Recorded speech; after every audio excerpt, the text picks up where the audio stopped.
the biggest challenge that first year and a half after leaving my career was being really honest with myself of like, okay, even though these are the amount of hours I have in a day and like old me thinks she can get this amount of things done, no.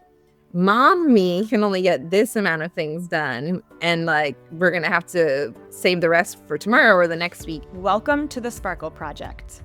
I'm Emily, a divorced mom of two on my own journey to shine a little brighter. This podcast is here to help you protect your sparkle amidst the chaos and impossible expectations of modern motherhood. If you're a mom ready to choose yourself and shine, you are in the right place. Let's dive in. Hey, welcome back to the Sparkle Project. We know that the standard 9-to-5 traditional workplace environment is just simply not made for moms. And even the cultural ideas of success, ambition, and what it means to be productive don't leave much room for the nuance of motherhood. So today, I'm joined by Paige Figueroa to discuss her story of leaving a more traditional career for entrepreneurship after becoming a mom. We are also going to get into the impact on identity that these kinds of shifts can have and how we can all look at and adjust our own relationships with success and productivity through the context of our individual lives and motherhood experiences. So, Paige, welcome to the Sparkle Project. I am so happy that you are here. I'm so happy you were able to be here. I know you said the babysitter fell through, but the kids seem entertained, so we're crossing our fingers it stays that way. Welcome. Thank you so much, Emily. I know we're good for now, and I think that's the fun thing about collaborating and being on like podcasts with other moms, because like you just get it. You feel like you don't have to like hide that part of you, or like it's like we're all dealing with the same things, so yeah, we get it. Yeah, we get it, right? There's probably, if you're listening, as you're listening to this, there's very likely maybe some background noise going on in your own homes on the other side of the headphones or in the backseat of the car. So we all get it. We're all right there with you. Mm-hmm. Can you go ahead and just give us like an overview of who you are, your family, and what you do for work? Yeah. So I'll start with my family first, because I feel like in the US especially, we have this tendency to always jump into like defining ourselves based on who we are. So I am a woman who has a loving husband and two beautiful 4-year-old twins. I love them all so much.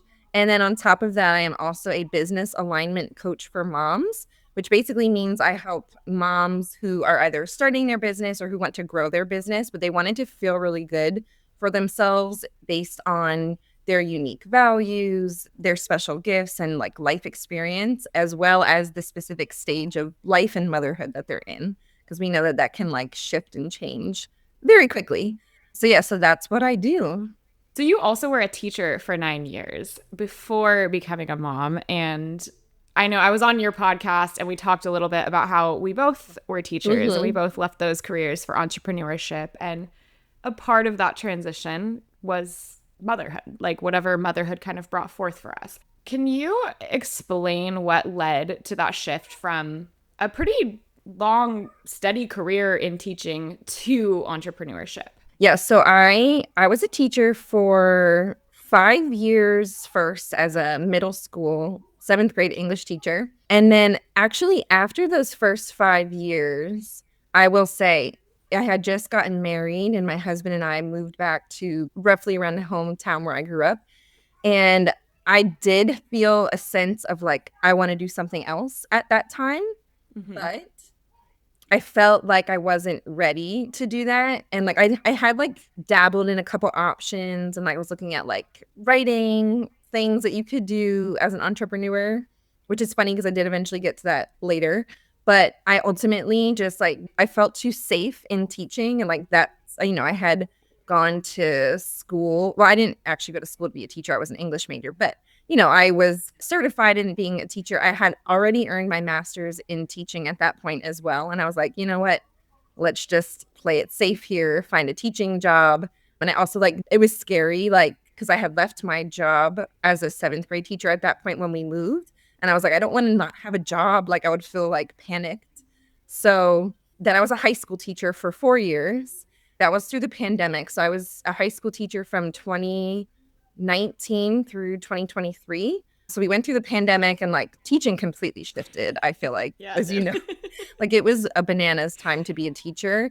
And so as things were changing within my school, within like education at large, I just kind of really felt disillusioned, I guess, by like what classrooms had almost become. And it no longer felt like I no longer felt lit up by it. I knew it wasn't something I wanted to do forever. And I just like, I'm not the kind of person who can just like put her head down and like stick with something when it doesn't feel aligned and like I'm not like, totally into it anymore. And so then when I became a mom in 2022. So I still did 1 year of teaching after that, just for like context of the whole like grand scheme of things here. But once I became a mom, then that's when everything was like, nope, this is not going to work anymore. And I really see it as a blessing because, like I said, I had already like kind of knew I didn't want to teach forever.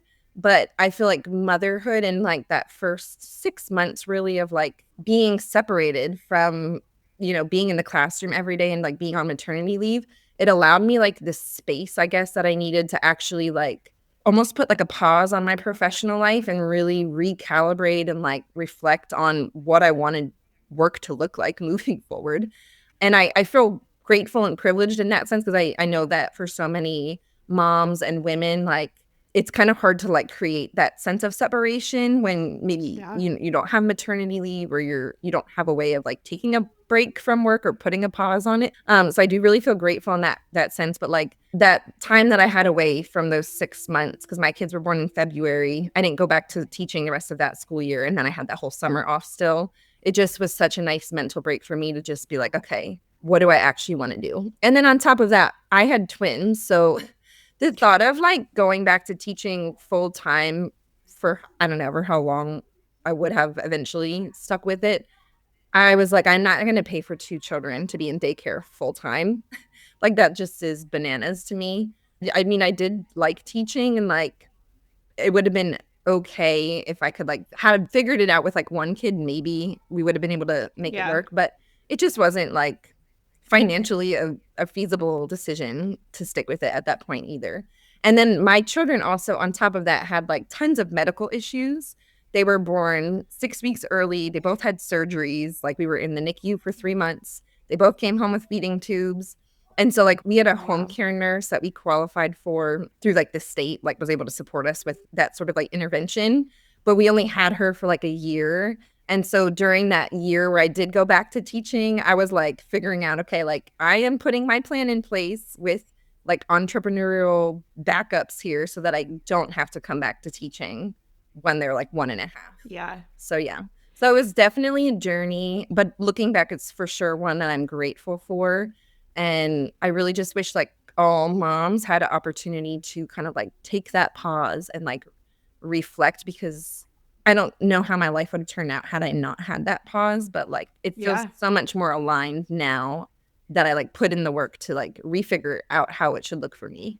Yeah, there's so much in there that I relate to. And like I had my second son in February and had the same kind of like leave into summer where it was an extended. And I think that was so beneficial to me. I did go back the next year, but that extended pause really helped me in the same way look at like, okay, I'm actually happy not doing that. Like, and I think there's something in there that's really interesting that I also relate to of like the questioning all happened and like knowing that maybe this isn't what you wanted to do happened before the motherhood piece. Yeah. And I think just in general, as humans, we're kind of pushed along through college and, getting our degrees and getting into a career and you're in it. You maybe get a master's degree. You're like, you're in it. Yeah. That's just what's expected. And seeing the piece of like motherhood as a disruptor as almost like a blessing to like stop and understand like, is this what I want to stick with? And almost using it, I don't want to say as an excuse in a bad way, but it's like it almost gives us an excuse to say, well, this kind of is disrupting my life. I can choose something different now. And what a beautiful thing that can be. So I think that's helpful to hear for anybody listening. Yeah. I'll also add there too, I think that the way that motherhood, because I told you, I knew I didn't want to teach forever, but I didn't feel like I was ready to do it. Yeah. First go around. I think motherhood also gave me the bravery and the courage to do it because I feel like when you go through, especially having your first, well, I've only had like one go around where like I had children from it, but I feel like going through that experience of, like carrying these children for whatever it was, like 8 months, 7.5 months, and then dealing with the postpartum stuff. I was like, if I can make it through that, like I can do anything. Like, so I also feel like it almost was the like change I needed in my life to actually put the other changes into effect that I was desiring for a long time, but that I didn't feel brave enough to do, if that makes sense. It absolutely makes sense. And I think that's a cool, like thinking of the opportunity we get to do things differently and choose something different because life is different. Yep, Like it is. it's an opportunity in a big sense. Yeah. Did you experience any like identity loss or confusion in that transition? Oh my gosh, yes. The identity piece for me was it was probably the most challenging part of becoming a mom and like reestablishing what work was going to look like in my life. I think it was tricky for a couple reasons. One, just like the act of becoming a mom and like a caregiver for someone who's responsible for other humans 24 hours a day, every day, like that completely changes your focus and what's important to you. Secondly, because my kids had so many medical issues, I felt like I was also taking on the identity and role of a nurse throughout the day. Like I was like basically doing like little science projects every day with their feeding tubes. And it was like I was a mom and then I was a nurse. And then I somehow had to also be a teacher when I went back to maternity leave because I went back that first year. And there was literally no space for me to just be me as Paige anymore because I was like juggling all these other identities. And I literally like I would be running on maybe 3 hours of sleep probably every day. I'm nervous a little bit that I shaved off years of my life from that first year of motherhood from the like complete sleep deprivation that I had. But yeah, that identity piece, it's just I feel like a lot of moms experience that in early motherhood. It's just this how can you even know who you are when you don't have the time or the energy to take care of yourself during the day, Yeah. right? Like I was sort of like breastfeeding a little bit too with the feeding tubes and like pumping. And it's just like, all right, my body is doing all of these things. My body is different. Like I'm not in the classroom at first. Like that felt weird for 6 months, like being out of work. So that was just really weird. And then I think that other piece of it that was challenging was I feel like a lot of millennial moms would relate to this. I think what did you call yourself? A Zillennial? You're like a Zillennial. Zillennial. I claim it. You're like on the cusp of the two. I was born in 92, so I'm like kind of like towards the end of the millennial era, but Yeah, I'm 94. I'm right there you're with right you. there. Oh, you are. But I feel like a lot of millennial moms, we grew up in this era where everything was like focused on like and this is what I said at the beginning of the episode, like focus on what we do, right? Like you meet someone for the first time, it's like, okay, like what do you do? It's not like who are you or like how are you? It's what do you do? And so I feel like for a really long portion of my life, like up into my late 20s, early 30s, I very much identified with whatever it was I was doing at that time, right? So like when I was in college, I was identifying with like, my major and I was a college athlete. Like I was a swimmer all 4 years for college. So like my Yeah. identity was very much wrapped up in like competitive swimming. And then outside of college, I like immediately dove into teaching. So then for those 9 years of my life, my identity was very much wrapped up in like teaching and like how I serve in that capacity and what that means for me. And I think the other piece then that was hard was when I left teaching, I didn't have that. And I was just then a mom figuring things out. And so the identity piece for me that was tricky was that entanglement between who I am and what I do. And it took a lot of work, like journaling and reflecting and just like soul searching of like, okay, like who am I outside of the things that I do, right? Yeah. And like, what do I value? What makes me me? Like, what do I like? And like, I really had to like sit with that for, I would say like the first 2, 3 years of motherhood, really to just like pinpoint, okay, like who am I now? And I feel like our identities always shift and that's normal. But like for that first year and a half, when I was in like survival mode of motherhood, I felt all over the place. I felt like in space. You're like just kind of like floating out there and you don't feel tethered to anything. You're just kind of like Yeah. floating around, trying to like make it through the day. Like your feet aren't like firmly landing anywhere quite yet. So, yeah. I think that's interesting how leading up to that, and I think so many people can relate to this, it's like you have these kind of external things to tie your identity to. And it makes it almost harder than when you become a mom, you're getting 3 hours of sleep. Like, obviously, your identity is not the priority. Like, it's just, Mm-hmm. there's like 35 other priorities that are like all needing everything from you. But then you get back to a place of like, okay, I now like have to figure this out for myself. But again, I think Yeah. too, the opportunity there. It's Mm-hmm. something that you may not have ever had to come up against if you Yeah. weren't in that situation. And I'll say one of the biggest game changers for me. So during that 6 month period where I was still on maternity leave, I would say it was like June or July before I went back to school. I had taken this course to become a freelance copywriter. And the very first like learning module in that course had nothing to do with copywriting. It was all about like mindset.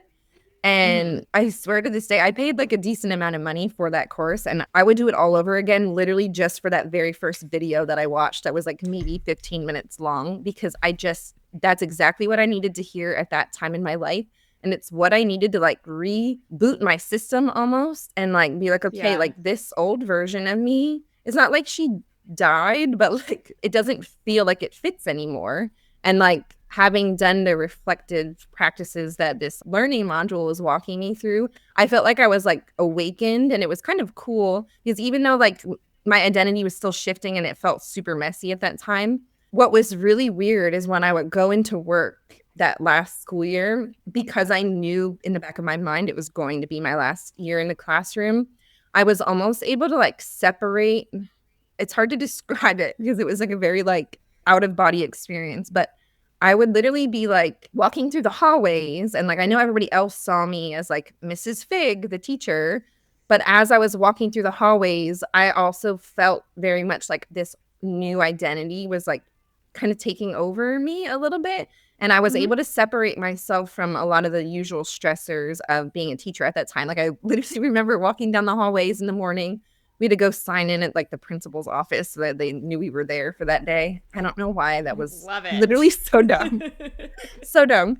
But I would pass other teachers, and it would be, I know you were in physical classrooms and buildings for a little bit too. So I don't know if you can relate to this, but the building that I was in, a lot of the teachers were, I would say, over 40, even a lot of them over 50 probably.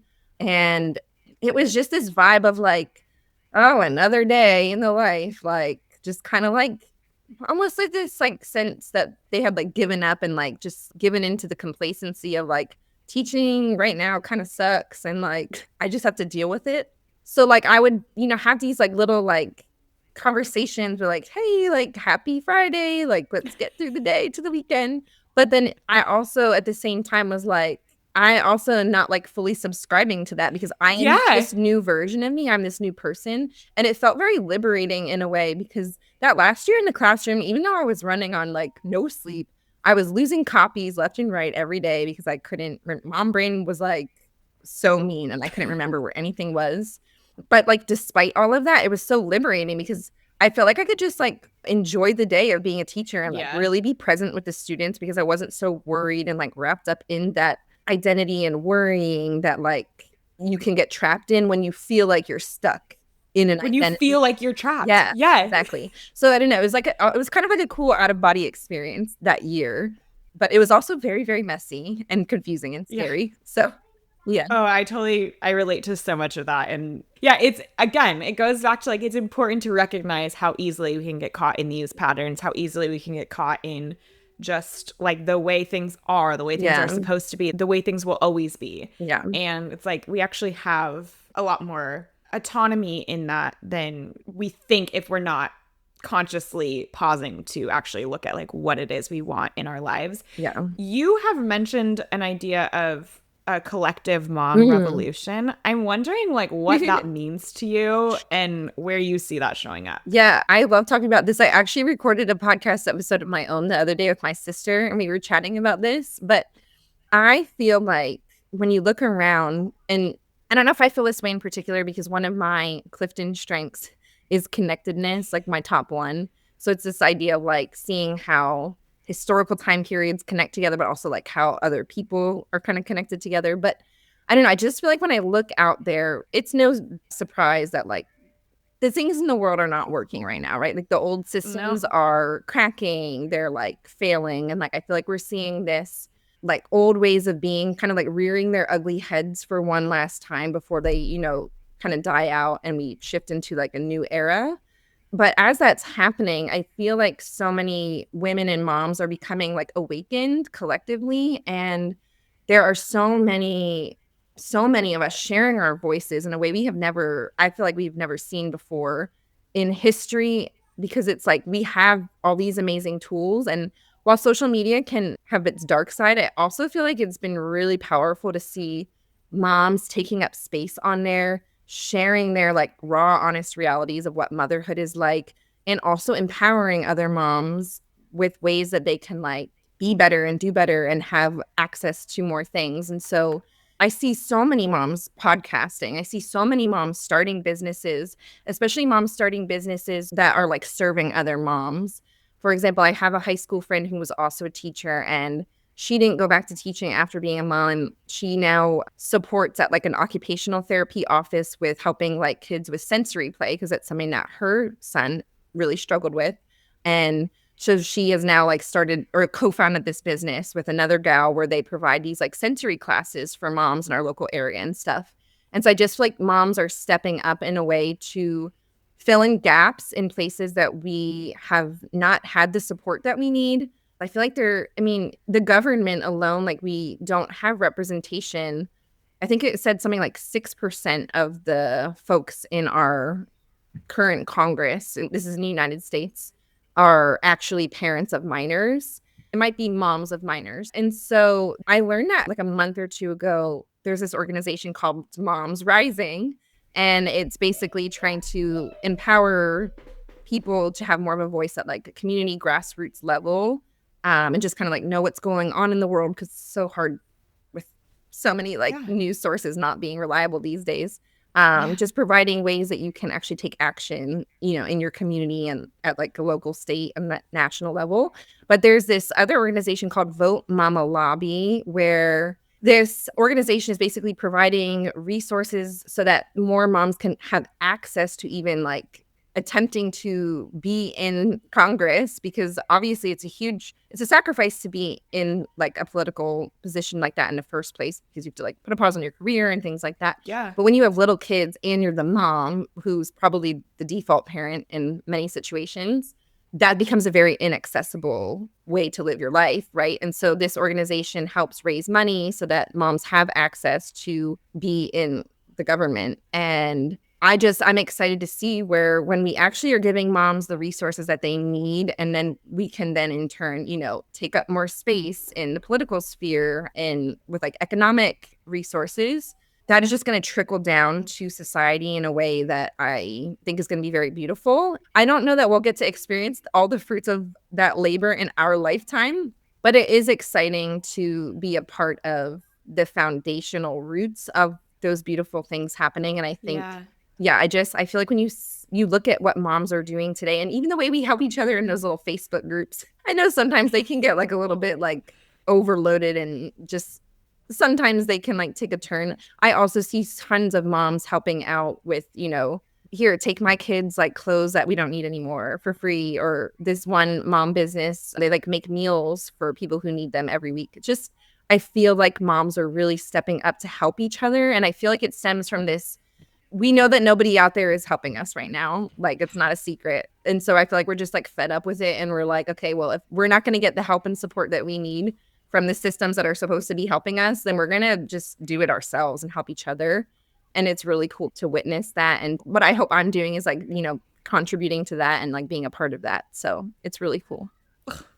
I'm like, oh, I could just like cry right now thinking about it, because I think there's like this important piece of, well, first of all, I think mothers just are like, we have the power to change the world in a lot of ways, right? Like that's an important piece of the fact that we're raising the next generation and all of that. But I think a lot of what you said in there stems so much, and you spoke to it, it stems so much from us living in a society that is not built to support us. Yeah. And like literally every system in our society is not made for mothers. Like, that's a general statement we can make that is true.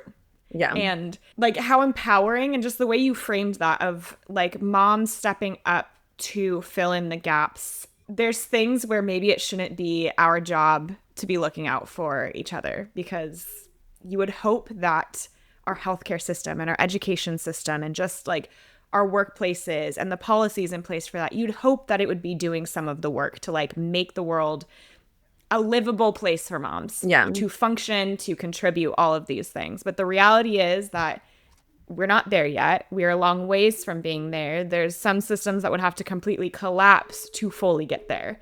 Yeah. And how cool and empowering is it to understand and recognize that, like, because we're able to come together in this collective way with the internet, with like having conversations with people who are not in our immediate areas, and be able to like come together and fill in those gaps, make those changes.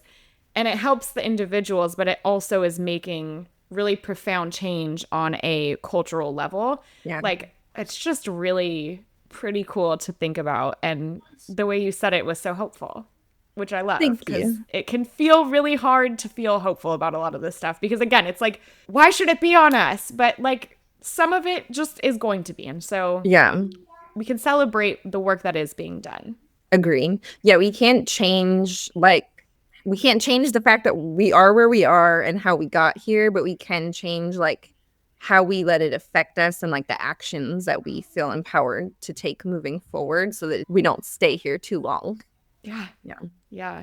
That's so powerful. I want to shift a little bit into talking about your kind of experience building a business and working from home and like navigating a more non-traditional way of existing in the workplace, right? Yeah. What are some challenges that you faced building a new career in this new environment while you're raising kids? Yeah. I think the biggest challenge was having the like energetic bandwidth to do all of the things that I wanted to do in a way that wasn't making me burn myself out Mm-hmm. like I was when I was a teacher, completely burned out. And so the first year that I stopped teaching, I was home all day with the kids, no daycare or anything like that yet. And I was building my freelance copywriting business. So I had like steady clients that I was doing copywriting work for every week. And I was also still trying to take on more clients. I was also building a seasonal college admission essay business too. Looking back, I'm like, I don't know why I was trying to do all these things at one time when I literally was like not sleeping. But anyway, the biggest challenge that first year and a half after leaving my career was being really honest with myself of like, okay, even though these are the amount of hours I have in a day and like old me thinks she can get this amount of things done, Mm-hmm. no.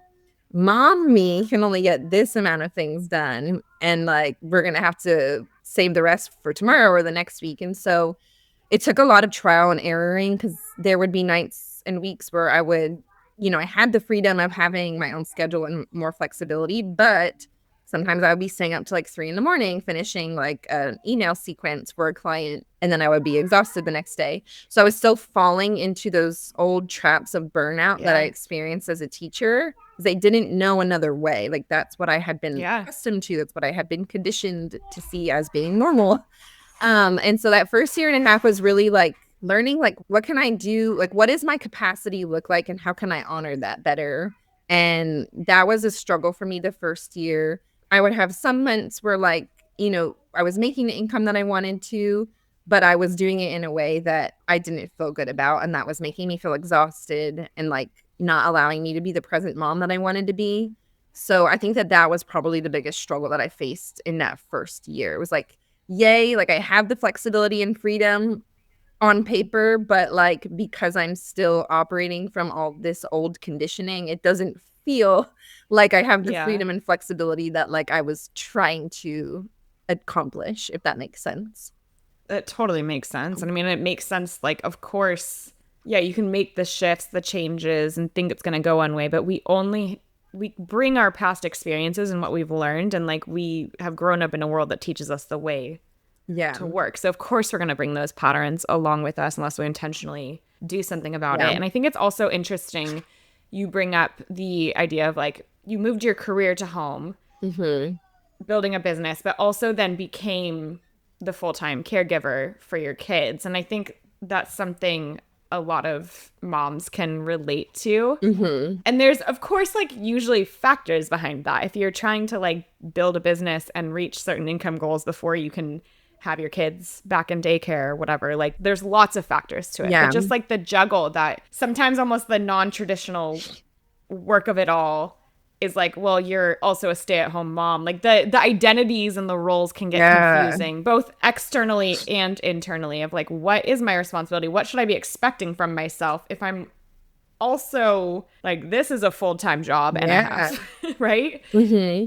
Yeah, the energy piece was so big for me because my kid, I mean, I feel like most kids have so much energy, but oh my gosh. Yeah, like I feel like at one point I was trying to tell my husband, I was like, I did not sign up to be a stay-at-home mom. Yet I feel like Yeah. I'm doing all of those things. And like Yeah. he was very stressed. I think that that's a big challenge because he's very stressed out at work too. He got no parental leave at all. He had to like use his 2 weeks vacation, was literally like working from a hospital for 3 months in a cafeteria. God. So like again, the system was just very like unforgiving for new parents. But like, yeah, I felt like all of my energy was going into entertaining them all day. And because I wanted to be a present parent, like I wasn't wanting to like put them in front of the TV for hours on end.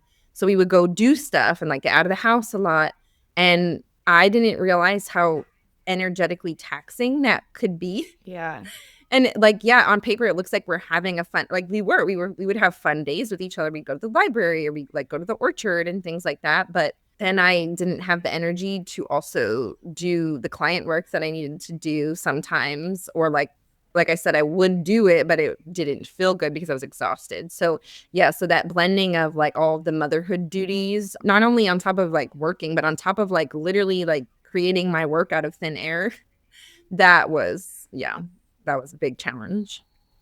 Yeah, I'm curious what role like redefining your ideas of what it meant to be successful or what it Mhm. meant to like follow your ambition, because obviously like before having kids you can have certain levels of ambition. Well, I don't even know if that's the way to say it, because you can continue to have really major levels of ambition after having kids, but like I guess the energy, yeah, the energy you have to pursue those things and what you can consider success in a day is different. What did that look like for you to like examine that and figure out like what does it mean for me to show up as a present mom and also as somebody who's like following ambition, trying to make a living doing this, Yeah. like all of that. Yeah, it was a big recalibration that had to happen, and it didn't happen all at once. I also think this is where a lot of people struggle because they try to do it by themselves. So Mhm. I had the benefit of having done a couple of like programs and things like that. Like I was in a mindset program. Yeah. I have been in therapy for over a year and a half now. And all of those places have really helped me redefine success because our success is related to our values. So Yeah. I think like at the core, doing the mindset work and being in therapy have just really helped me connect in a deeper way than I ever had before of like, okay, let me like pause the noise on like what society has been teaching me, what like my parents have been teaching me, like what I've been like messaged to since I was like this young girl. Let me like pause that noise and like really look just within myself, like, okay, like what do I actually value? So that's what it came down to first, was journaling and like meditating and reflecting on, okay, like what's actually important to me right now, and like also like visualizing and imagining what I want my life to look like down the road. So I had to really reflect on what are my values and like connect to what do I want my life to look like in a year Uh-huh. from now, 5 years from now, 10 years from now. And then once I had figured that out, then I could be really honest with myself and look, okay, it's almost like a little life audit. Like, where am I kind of aligning to these ideal values in my life right now? And where am I not? And a Yeah. lot of the places where I wasn't was, like taking on more work than I could feasibly take on in a day and in a week. And so, yeah, that had to be totally recalibrated. And I'm really grateful that I had access to therapy and access to having a mindset coach and things like that. But I really suggest that for anyone who feels stuck in their life, like you have to come back to like what your values are and like what's actually important to you right now, not what your mom and dad told you should be important to you, not what society told you like success is supposed to look like, but like what do you care about? And I think that the ambition piece is interesting to me because I don't know, success and ambition are very, they're related, but I will say I feel like before having kids, and this goes back to our conversation about like the collective mom revolution here. I feel Yeah. like before having kids, my sense of ambition and success was more rooted in, I don't want to say it was like selfish, but it was more rooted in like just me as an individual human being. But now having, been through motherhood and just like seeing how interconnected we all are globally now, and like how someone's actions, down to the way that they vote on one side of the world, impact someone's life across the world, how interconnected we all are. I feel like my sense of ambition and success has changed in a way since becoming a mom and an entrepreneur, in the sense that like I do focus on my values, but I also am very much, it's important to me that I kind of look at how am I uniquely gifted and experienced to serve in a way that feels good for me, but also in a way that aligns with what the larger collective needs. Cause it's like, I feel like we're Yeah. all pieces of this like puzzle, and the puzzle is not puzzling right now. Right. And so, like, how can I be one of the pieces that comes together in a way that's needed for like the collective to move in a much more peaceful, human centered approach? And so I feel like motherhood has also shifted my beliefs about success and ambition on this more collective scale as well. Yeah. That is such an interesting framing. I don't know that I've ever really thought of or heard conversation about ambition in that like individualistic, collectivist like scale, like Yeah. thinking, and it's like obviously, yes, like the way we traditionally think of ambition in the United States is like that very individualistic, like American dream, like you make it, you are doing the hard work, all of that. Yeah. But kind of seeing it positioned as like this other way of how can we create positive change and where do I fit into that Yeah. is really a cool, like I'm going to be reflecting on that. That's a cool Yeah. just different way to look at it. And it is ambition. Like it is the like how can I pour myself into this to make change maybe for myself, and also how does that impact the world, looking outside of Yeah. ourselves and outside of our homes, because that's important. Yeah. Agreed. Well, and I also feel like, not to go back to the mom collective revolution topic again, but I feel like because so many mothers have historically got pigeonholed into the roles of like domesticity, and like because Yeah. we take on, I can't speak for all families, right? But more often than not, mothers take on an unequal load of like, motherhood and like the default parenting setting. And so I feel like we have been kind of like pushed out of like truly serving the world in the beautiful ways that we are uniquely designed as more intuitive, nurturing beings.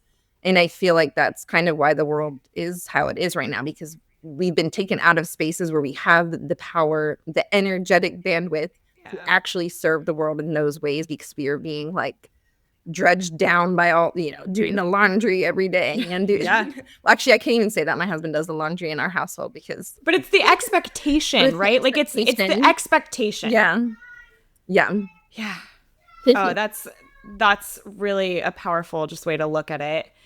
What would you say to a mom who is maybe questioning where she's at right now and unsure of what to do next? Yeah, I would say if you, because like I said, we can't all take a 6-month maternity leave and like pause and like really No. separate from our current reality in that way. But if you can do any amount of like set an hour aside this week, sit down with yourself, get your journal out. And like I always feel like I will say this as a writing teacher, pen to paper. I feel like your soul comes out more when you do pen to paper instead of just typing. Like sit down for an hour, just like free write, brain dump, like what are my values? And Yeah. like do that mental pause. Let a part of you come out and speak that has been potentially silenced for a really long time, and just like see what comes out on that paper.